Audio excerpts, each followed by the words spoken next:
I saw your video and I remember I love art and I hate my phone. I heard your shining voice and I recall we need art, let's make it known. I think it will be part of our cultural creatives task to help people reconnect. What is everyone doing in isolation? They are working with their children, they're doing art projects, they're appreciating art, they're engaging around it, or getting outside. These things that have been dramatically underfunded, our great outdoors, our conservation and environment, and our arts, they are the lifeblood of how we are getting through these times. I love art and I hate my phone. Hello and welcome to the Mainframes, where we take a dive into the lives of artists and creatives working out of Mainframe Studios. I'm here today with Pat Boddy, host of 900 Views, a podcast about arts and culture in the Des Moines area. It's great to have you here with us, Pat. Thank you. Delighted to be here. So I wanted to start by just a little bit of a check-in. Life has been really different for all of us lately. So how has your life professionally or personally changed in light of some of the changes that we've all had to make for coronavirus? Well, oddly enough, it's gotten busier, probably because I'm starting to do some work with the Polk County Emergency Management on COVID recovery. And also I had just bitten off more than I could chew before any of these things started. So, and then you add into that then all the things you have to do to protect yourself. So I've been very, very busy, but extremely, extremely fortunate. I've had no issues so far, and I'm blessed in that I'm in my retirement years. So I don't have to worry about funding like so many artists do. And you're very connected to the arts community. So what ways have you seen this affecting artists? I've talked with several mainframe artists, and you'll be doing the same thing. I'm kind of amazed at the level of resilience that I'm hearing about, whether it's focusing on their work in a way that they haven't been able to do for a while because they had been so busy marketing, or making new and expanded marketing plans. They're looking, a lot of the folks that I've talked to, even those who are struggling financially, are still finding some silver lining in this in terms of their practice or their entrepreneurship around that practice. I find that remarkable and a powerful message for all of us to stay positive as much as we can. What are some ways that you see this affecting things long term, or changes that people might make that will continue even after things start to reopen? I think there will be a lot of things. And unfortunately, I feel like they will affect a lot of the things that we have thought about as traditional community building. I think, for example, there will be a lot of more work from home, which means that it could play two ways. It might mean people, when their workday is done, they're even more willing to go out and about and get out in the community once that's a safe thing to do. Or it could be because they never got out, they don't stay out, and so they retrench in. I think that'll be an interesting thing to observe. I think it will be part of our cultural creatives task to help people reconnect in a number of ways. And so I hope that we'll be able to figure out how to make that happen. Because I do think that while there'll be maybe an initial, wow, we're free, we can be out, when that happens, which is not anytime soon, I also think that this time we've had back in our homes could keep us a little bit more in the wallflower mode than we should.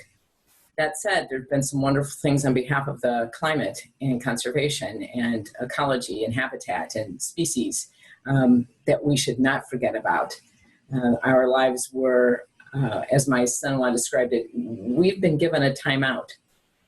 So there's a lot to think about here. I've seen ideas out in the community, and of course I've gotten ideas from some of the mainframe artists with whom I've spoken and other artists. One was when Deshara Bahana told me to shop small. So make sure that we're not just jumping on the bandwagon of getting something delivered at our door from a big company, but pay attention to what all of these artists at Mainframe are doing online and with their websites, and shop that way as much as possible. Obviously, there's this GoFundMe piece that Mainframe has started that would support the Mainframe artists. I would encourage people to go there. I would encourage people to just do what they've always done, only a lot of it's being done online. So Trudy Hurd and a group of her friends, they're doing concerts. They're hosting concerts via online. I went to a Brazilian Twins concert. It was absolutely delightful. Katie Byers is out there with Home Diddy going online. So I think we need to continue with these online pieces. I think we need to shop small, and we need to make donations and support in those ways. And I've also been trying to give people as much as I can some resources to pay attention to, where there are grants out there and stimulus funds to access. And these things are not easy to get and do, but some of the artists who have been able to get it started and stuck with it have found some rewards in some of that, and creative ways now to go after unemployment. And that self-employed can now receive some unemployment, but that's all very challenging to do. Let's dive a little bit into your podcast, 900 Views. Why don't you give us a little bit of information about what it is, what you talk about there, where you can find it? Yeah, well, the tagline is building community through the arts as we build an arts community. And it's inspired by Mainframe. My son has been a Mainframe artist, still holds a studio there, although now he's officially hunkered down in Pennsylvania and can't get here anytime soon. He had a show planned for April at the Botanical Center that had to cancel. So he would have been here, so disappointment there. But it's really about how we can support our arts community as the arts community supports the community writ large, and then vice versa. So I've been exploring all of the different ways that we can enrich our arts community, support them, and trying to acknowledge at the same time all the great ways they're supporting us. So this kind of circular thinking about arts and community building is really what 900 Views is about. And the name has kind of been inspired by all of the different windows that have been installed at Mainframe, so that you have all of these different views from Mainframe and into Mainframe. What are some of the most interesting interviews that you've had on 900 Views, or the things that you've learned about, or artists that you've learned about that have really excited you about our arts community here in Des Moines? Well, pretty much everyone I've spoken to has delighted me in some meaningful way. I believe almost every Mainframe artist I've spoken to has really had some enriching experiences in their lives. And this is not really about their lives as much as it is about their work and supporting their lives so that they can do their work and help build community. But they've all come to things with these really creative perspectives.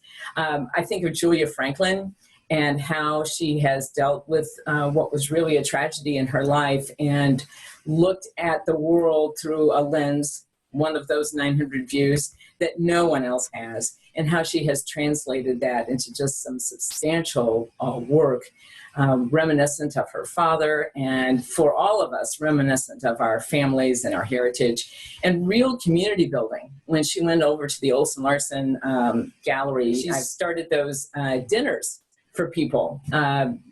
That's real community building. That's a really powerful tool. Will Keeps, the local rap artist who has really brought a number of students together and created these amazing videos, and he currently has one out about taking COVID seriously. He's just done a lot of amazing community building and work. The list goes on and on and on. There is not one person that I haven't spoken with that I haven't found real substantial meaning.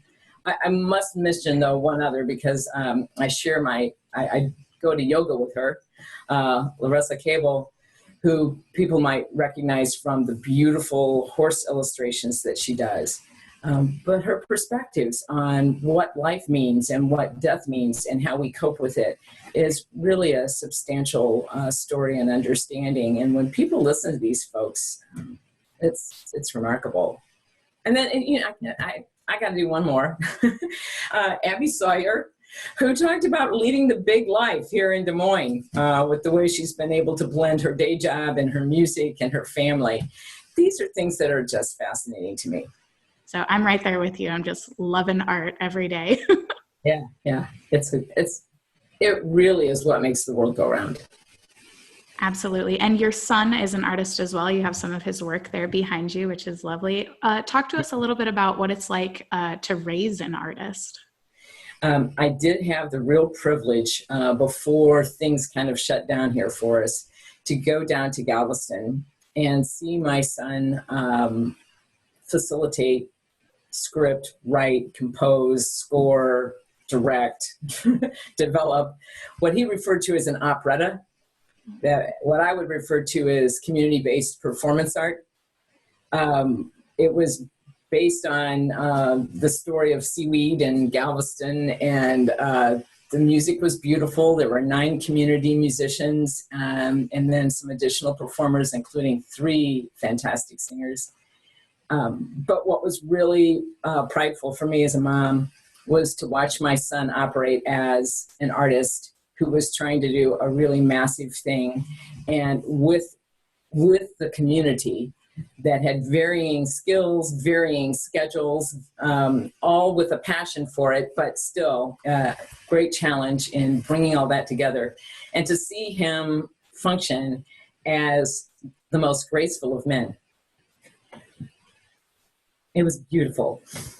Well, the resulting art was totally engaging, quite moving for me and my family. But I have absolutely loved every minute of raising my children. Your son, he was in Pennsylvania for a residency, right?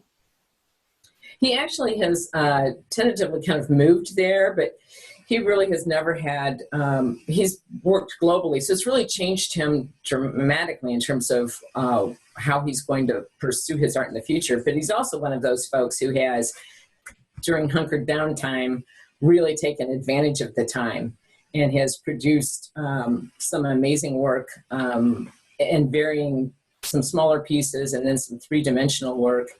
And it's stunning stuff, and not unlike a lot of these wonderful artists at Mainframe who have said, I can't go anywhere anyway, now's the time to really focus. I remember just spoke recently, in fact, I think it'll probably be an interview we post shortly with Ryan Tepete, who said I took myself back to school. I went back and I've worked with just 4 colors, and as did Zorn. I thought that was sort of a fascinating way of looking at this. He's been hit hard financially, of course, because he had a day job as a bartender and then was working on his art. So he's really struggled, but he didn't focus on that. His focus was on his art and how this has allowed him to rejuvenate some of the skill sets that can get lost in translation. Yeah, I think it'll be really fascinating to see what sort of work continues to come out of this whole crisis, because I've seen the same thing. Lots of artists really just kind of like hunkering down and going back to their roots and really focusing on their practice as they have this time to do so. Yeah. I'm curious how you think art institutions will be affected by this, places like Mainframe or the Art Center, or places that offer residencies. Yeah, I think all of our nonprofits are going to have problems. I shouldn't say all, but a lot of nonprofits are going to have problems. Donations are going to be maybe not dried up, but not what they would normally be. I'm on a board of a not-for-profit that was just going gangbusters, raising funds, and we've had to just pull back. And in that regard, sort of out of respect for the crisis. And that's affecting a lot of the nonprofits. So that's going to be a challenge because most of the arts organizations are nonprofits, and they've got to figure out how to kind of make up for these times. And then I really just think it's going, I hope, and I think it will, start to change how we view art. I think it might have been Ryan, but it was someone that I spoke to recently who noted that what is everyone doing in isolation? They are working with their children, they're doing art projects, they're appreciating art, they're engaging around it, or getting outside. these things that have been dramatically underfunded, our great outdoors, our conservation and environment, and our arts, they are the lifeblood of how we are getting through these times. I'm hoping that that recognition will start to come to pass, and that we will actually start to recognize, no, we can't throw these things out to the wind and then hope they'll be there for us. We've really got to have ongoing, vibrant, and vital support for our arts and our outdoors. It's just critical for who we are as a species. And then I think, though, we'll have to figure out how to do things for a long time, I believe, in a way that don't define success by virtue of having 1,000 people at an event. So we'll need new ways of understanding what community building and success looks like. And that's what I'm trying to explore a little bit through the podcast right now. How do we look at these things a little bit differently? Because in all honesty, we tended to kind of think of, if we have a big turnout to an arts event, yay, that's it. And that's really not necessarily the driving force of what makes arts valuable. So what are some ways that, as we continue to social distance, and then after that, what are some ways that you see people building community, or that we can continue to build community in our area? Well, I think it would be a great opportunity for people to learn more about the arts, and again, the outdoors as well, but to learn more so that they become better audience, better appreciators. And by better, I mean just with greater understanding. There's a language in art like there is in French or Italian. So more people could learn more about that. We've shortchanged our arts education all too long. And so this would give people an opportunity to catch back up.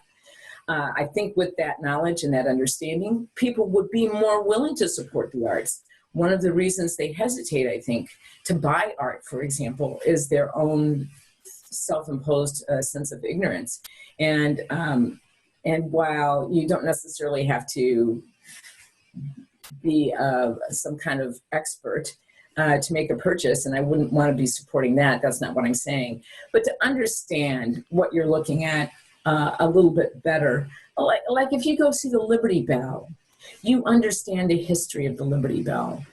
We have denied a lot of people an understanding of some of the work that they might be seeing. And I think they would get value out of that.